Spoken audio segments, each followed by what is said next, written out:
మేడ దిగి రావే. వచ్చేసా. మేడం, నేను ఇక్కడ సంగీత కచేరీ చేయటం లేదు మేడం, కొత్త ట్యూన్ క్రియేట్ చేస్తున్నాను.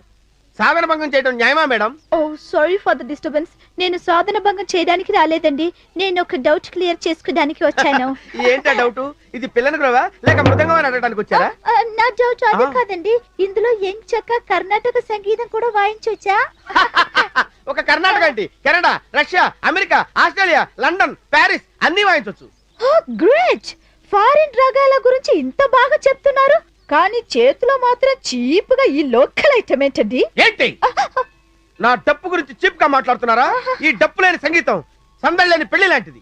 ఆ రోజుల్లో పరమశివుడు డింగ్ డింగ్ డింగ్ డింగ్ అని నాట్యం చేశాడు. ఈ ఫ్లూట్ సౌండ్ విని నాట్యం చేశాడు అనుకున్నారా?